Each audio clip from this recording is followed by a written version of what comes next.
அதாவது ஜெயிலர் 2 வந்து இதோட ப்ரீக்வல். ஜெயிலர் இதுதான் கதை, எல்லாமே டுபாக்கூர் தான், எல்லாமே பொய் தான் சொன்னதெல்லாம். இந்த புக் மை ஷோவில் சினாப்சிஸ் போடுவாங்க, அதில் ஒரு டுபாக்கூர் வளர்னதையே வந்து கதையாக போட்டு வச்சுக்கிறான். இப்போ வரைக்கும் அது எடுக்கவே இல்லை. உலக சினிமாவில் எங்கேயாவது இந்த டைட்டில் டீசரை காசு கொடுத்து தியேட்டரில் போய் பார்க்க வச்ச நிறுவனம் நீங்க கேள்விப்பட்டுக்கிறீங்களா? இவங்க டீகிரேட் பண்றதை நினைச்சுக்கிட்டு இதுல ரஜினி வந்து டூப்பு, ரஜினியே இல்லை அப்படின்னு சிலர் சொல்லிட்டாங்க. இது சொல்லி 24 மணி நேரம் கூட ஆகுது. அவங்க வாயிலே மிதிக்கிற மாதிரி தான் வந்து இன்னொரு வீடியோ வெளியிட்டாங்க சன் பிக்சர்ஸ். DN2 சரியா போலன்றதுனால வந்து நம்ம எல்லா படத்தையும் அப்படி சொல்ல முடியும். ரஜினியை பொறுத்த வரைக்கும் இந்த ஒரு பார்ட் 2 படத்தில் நடிக்க முடியும். இதெல்லாம் மீறி வந்து ஒரு படத்தில் அவர் பண்ணார்.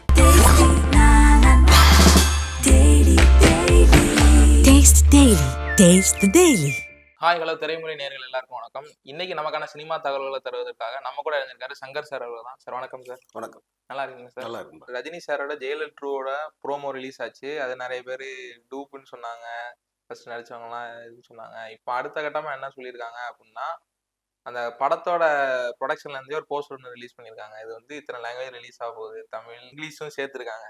இப்போ வந்து இங்கிலீஷ்ல ரிலீஸ் ஆயிருமா ஏன் கேட்குறேன்னா, அவங்க கங்குவா படம் ரிலீஸ் ஆச்சு, அது 38 லாங்குவேஜ்லேயே 30 லாங்குவேஜ் ரிலீஸ் பண்ணுறேன்னு சொன்னாங்க.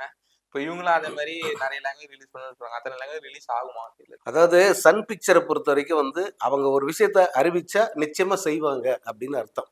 அந்த கிரெடிபிலிட்டி வந்து அந்த நிறுவனத்துக்கு உண்டு, அந்த நம்பகத்தன்மை. நீங்க கங்குவா கூட கேட்டீங்கன்னா, கங்குவா வந்து 38 லாங்குவேஜ்ல ரிலீஸ் பண்றேன்னு சொன்னார் அந்த ப்ரொடியூசர். அதே போல அந்த ப்ரொடியூசர் அந்த அந்த நிறுவனத்துல CEO அப்படிங்கிற போஸ்ட்ல ஒருத்தர் இருந்தாரு, அவரும் வந்து அதை உறுதிப்படுத்தினார், கண்டிப்பா பண்ணுவோன்ட்டு. நான் அப்போ வந்து கேட்ட கேள்வி என்னன்னா, இந்த 38 லாங்குவேஜ் சொன்னீங்கல்ல, அதுல ஒரு 10 லாங்குவேஜ் பேர் சொல்லுங்கன்னு சொன்னேன்.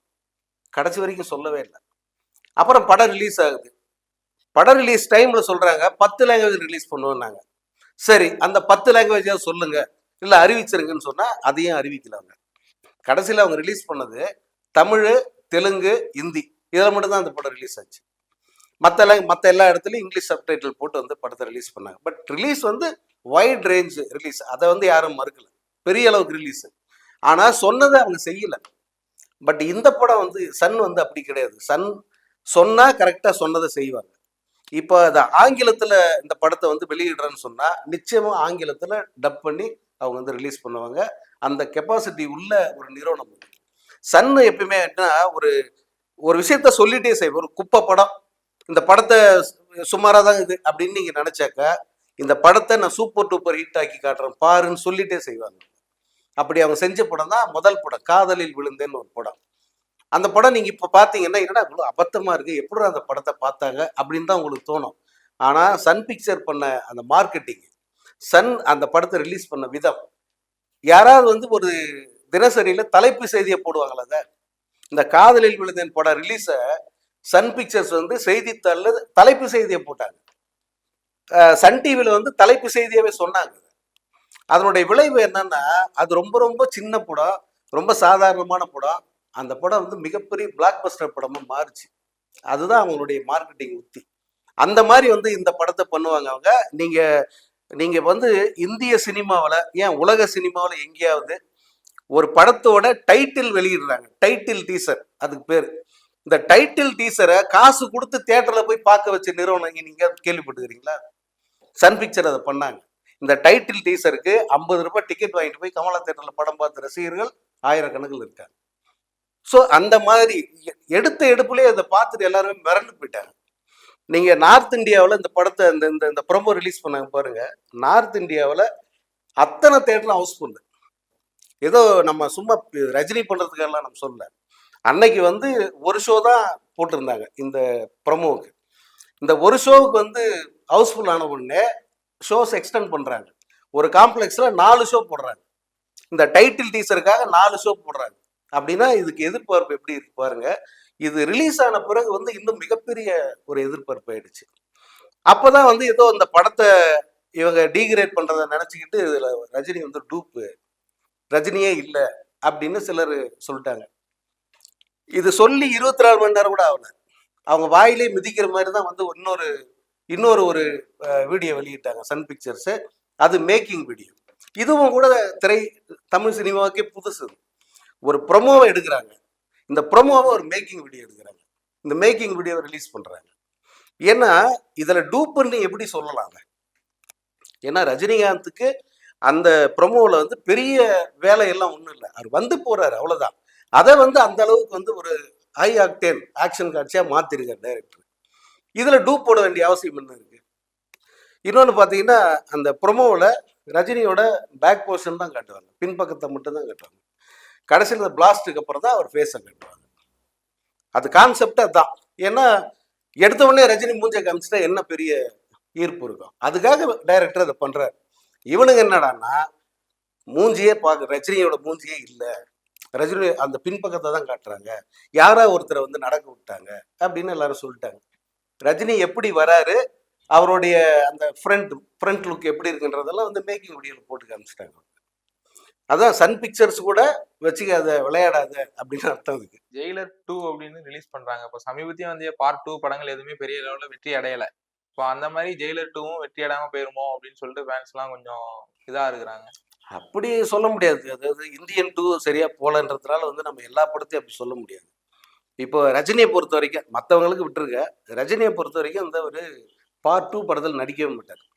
எவ்வளோ பெரிய ஹிட் படமாக இருந்தாலும் அதோட 2ஆம் பாகம்னா வேணான்ட்டுருவார். பாஷாவுக்கு 2ஆம் பாகம் எடுத்துக்கினாங்க, வேணான்ட்டார். அதே போல் சந்திரமுகிக்கு 2ஆம் பாகம் அவர் வேணான்ட்டார். ஏன்னா அவர் வேணான்னு சொன்ன பிறகும் சந்திரமுகி 2ன்னு எடுத்தாங்க. அது என்ன, அதோட நிலைமை என்னன்னு உங்களுக்கு தெரியும். அதனால அவருக்கு தெரியும் இது வந்து ஒரு படம் பெரிய ஹிட் ஆகுது, நல்ல பேர் வந்துருச்சுன்னா அதை கெடுக்கக்கூடாது, அதான் வந்து அவருடைய பார்வை. ஆனால் இதெல்லாம் மீறி வந்து ஒரு படத்தில் அவர் பண்ணார். அது என்னன்னா எந்திரன். எந்திரனோட 2ஆம் பாகம் தான் 2.0. இப்போ எந்திரன் எப்பேற்பட்ட வெற்றின்னா நாடே திரும்பி பார்த்த அளவுக்கு மிகப்பெரிய வெற்றி. நாடு முழுக்க தலைப்பு செய்தியானது அந்த படம். இந்திய சினிமாவில் இது வரைக்கும் எந்த நடிகரும் செய்யாத சாதனையை ரஜினி செஞ்சாருன்னு சொல்லிட்டு நம்ம சொல்ல வட இந்திய ஊடகங்களில் அதை தலைப்பு செய்தியாக்குனாங்க. 325 கோடி வசூல். அதுக்கு ஒரு சீக்வல், அதுக்கு ஒரு 2ஆம் பாகத்தை சங்கர் சொன்னபோது அவருக்கு ரொம்ப கன்வின்சிங்காக இருந்தது. கண்டிப்பாக அந்த படம் ஓடும் அப்படிங்கிற நம்பிக்கை வந்துச்சு. அதனால தான் 2.0க்கு வந்து ஒத்துக்கிட்டாரு. அந்த படத்தில் ஆக்சுவலாக ஒரிஜினலாக நடிக்கிறது யாருன்னா ரஜினி, அர்னால்டு 2 பேரும் நடிக்கிறதா இருந்தது. அதுக்கு மிகப்பெரிய சம்பளம் எல்லாம் ஃபிக்ஸ் பண்ணி எல்லாமே ரெடியாக இருந்தது. ஆனால் அவர் அர்னால்டு வந்து கடைசி நேரத்தில் அவர் வரல. அதன் பிறகு தான் அக்ஷய்குமாரை போட்டாங்க. அந்த படம் வந்து இந்தியா முழுக்க மிகப்பெரிய வெற்றி படமாச்சு, உலகளவில் பெரிய வெற்றி படமாச்சு. இன்னைக்கு வரைக்கும் தமிழ் சினிமாவில் நம்பர் 1 அந்த படம் தான். 2.0 தான் வசூலில் நம்பர் 1. ஸோ ரஜினிக்கு 2வது பாகன்றது ஒர்க் அவுட் ஆகிருக்கு. ஸோ அதனால் வந்து இந்த ஜெயிலருக்கும் அந்த கதை வந்து அவருக்கு பிடிச்சிருக்கு. ஜெயிலர் பண்ணும்போதே ஜெயிலர் 2க்கான கதையை வந்து நெல்சன் சொல்லியிருக்காரு. அவருக்கு பிடிச்சதுனால இந்த 2ஆம் பார்ட் பண்ணுறாரு. நிச்சயமாக வந்து மற்றவங்களுக்கு எப்படியோ ரஜினியை பொறுத்த வரைக்கும் 2ஆம் பாகம் ஒரு ஒர்க் அவுட் ஆகிருக்கு இல்லையா, அது இதுலையும் தொடரும்.